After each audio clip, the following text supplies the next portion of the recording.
Hello BookTube, it's Roz and I'm here with the why haven't I read these books yet tag, but it's also an opportunity for me to say why haven't I made any videos for a couple of weeks tag.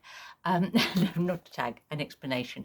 So as you can see, I have a splintered finger and interesting bruise.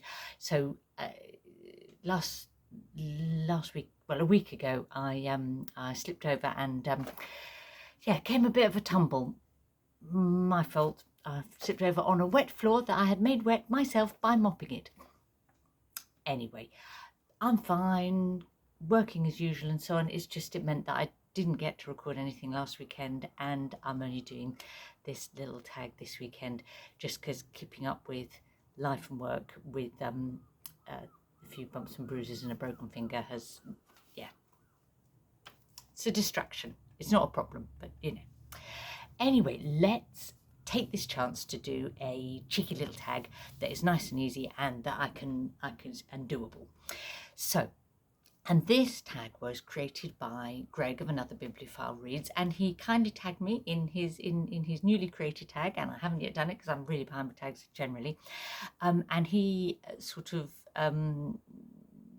his inspiration for the tag came from a video by Crystal at I've written her channel name down so badly that I can't actually read it. That is because though it's my little finger, I'm right-handed, and bizarrely I can't write very well with the pen.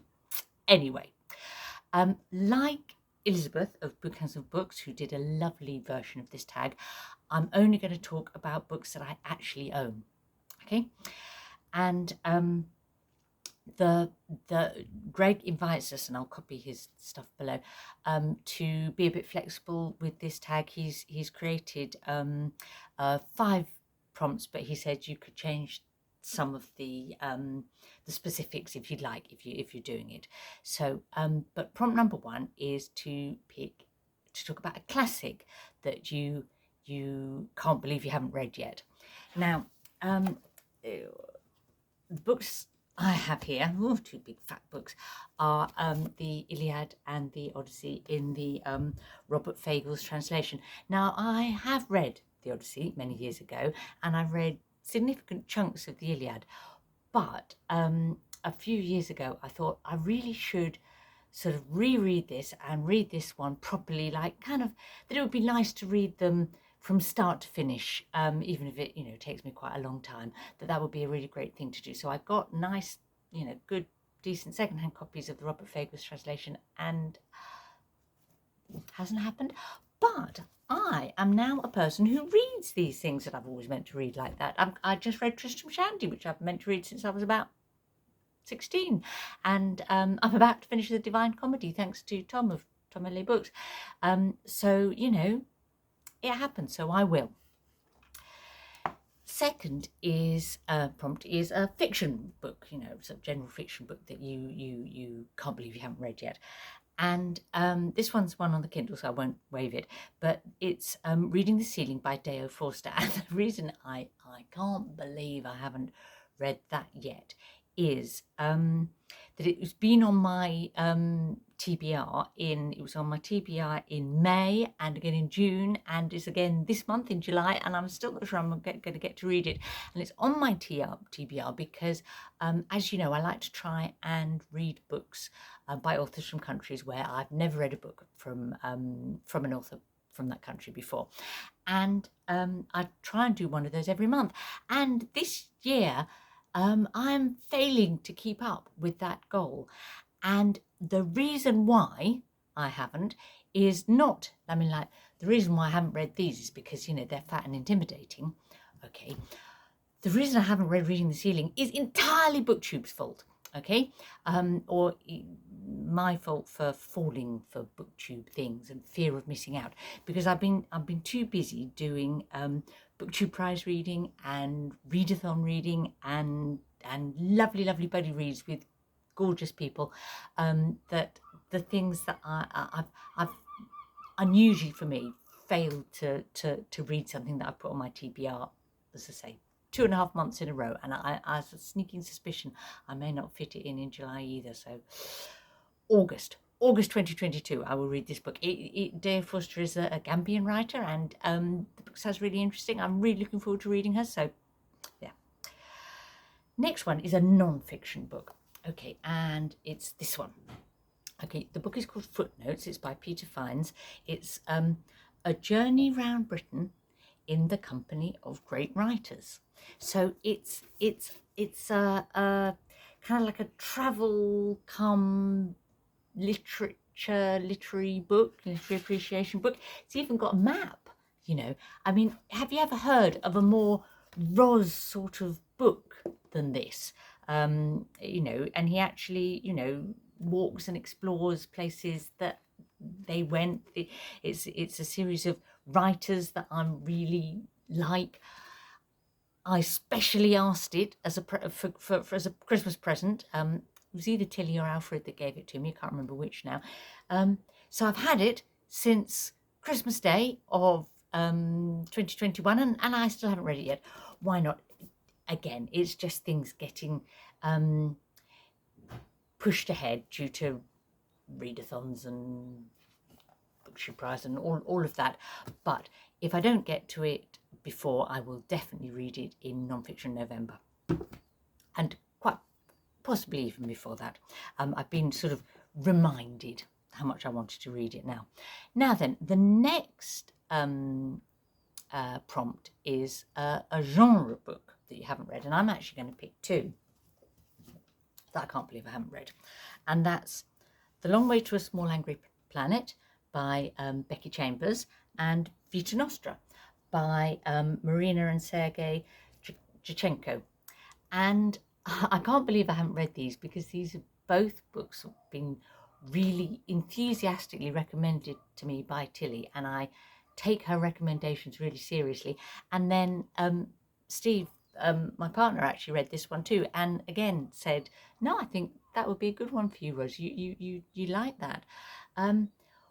Why haven't I read them yet when I've had them again probably since Christmas? I don't read a lot of genre fiction. You know, these are both sort of fantasy come science fiction, we call dystopian fiction, I suppose. And it's something that I can enjoy, but it isn't my, you know, when I'm going to pick up a book to read, I don't naturally head for something like this. I naturally head for other things, and I need that extra nudge of a good recommendation to get me to read them, I suppose. And I make a point in December of every year now. It's a new tradition. I've done it for 2 years running, and I'm going to keep doing it, of having a kind of a bit of a genre fest in December, and reading all the sort of books from genres like historical fiction and science fiction and fantasy and you know, well, all sorts of things that I've slightly been not quite getting to all year. So these will get read in December, if not before.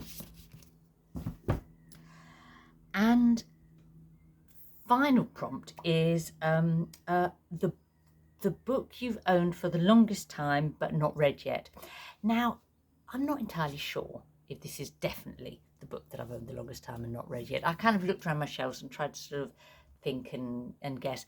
And there's, when you have more than one person's collection of books in a house, that gets a bit blurred. You know, there are things that I've owned in the sense that they've been in my house for years, but they were perhaps originally Steve's or Matilda's or Alf's, or, you know, and I've just happened not, I might read them one day, but I happen not to have got around to them. Tilly's taken most of her books away now, but you know, there's lots of books knocking around in the house that I perhaps I never chose, but I have sort of owned them for a long time. But this is one that I definitely chose to buy and haven't read, and that's Amitav Ghosh, River of Smoke. Why not? Why haven't I read this? Well, this is the second book in a trilogy, and I read the first book in the trilogy, Sea of Poppies, and absolutely loved it. I thought it was a brilliant book. I've read some Ghosh before. What was the other one? A couple of others that I read by him. The Glass Palace and The Hungry Tide, both superb books. He's a really good writer. He's born in Calcutta. He grew up in Bangladesh. He writes about that part of the world. Really good style, you know, so much to recommend it. But I read Sea of Poppies, and that was like in about, I don't know, 2008, something like that. And then I was really excited when this one came out, and I got rid of a copy. This was in 2011. And then I just failed to pick it up that year. You know, other things kind of, for one reason or another, got in the way. And now I've got that problem that, you know, when, you know, a book is a sequel, and I've left it too long. I've forgotten Sea of Poppies too much. I can't bear the thought of going back and reading Sea of Poppies, because that's also kind of like a chunky, you know, thing like this. I mean, it's historical fiction, so it's very readable, but he has quite a sort of, it's not a rush through it in a few days book. You know, it's you really have to get the voice, because he uses a kind of a sailor's the patois that was sort of universal around the sort of Indian Ocean and so on at that time, and it's like I've missed the moment. But if you know this book, and also when I read this, I'll kind of be committed to reading the third book, and I need to crack on and read that. So yeah, if you think that I really should crack this one, and if you think maybe I could get away without rereading Sea of Poppies, just read a summary, tell me, because it feels really strange to have this knocking around unread. There we go. That's all the prompts. Great fun. Really good, because I'm more likely to get to all of these now. Now I've put them in this tag, and that's a lovely, useful nudge, isn't it? Last prompt, of course, is to tag people. I'm just going to tag a few. I'm going to tag Fraser of Springboard Thought, because I'm really curious to know, does he ever actually own a book that he doesn't pretty immediately read? He reads so many books all the time, and gets a lot of them from the library. So I'm just curious as to whether he'll have any answers for this at all. I mean, you may have to just look back at things that he delayed reading, but has now read, because I'm suspicious as to that he won't have any to say. I'm going to tag Shawn the Book Maniac, because Shawn is a bit of a book hoarder.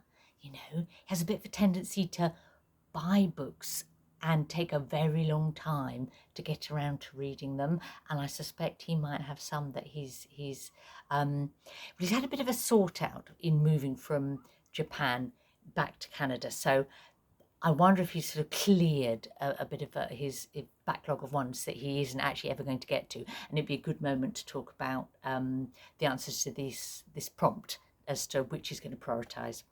And I'm going to pick to tag Lisa in Bookland, because she's a younger booktuber, and I wonder whether you've had a chance to sort of build up this kind of legacy of unread books if you're at the other end of the booktube spectrum. But of course, anyone else who fancies doing it, because you want that extra nudge perhaps to find and read these books, feel free. I'll enjoy watching it.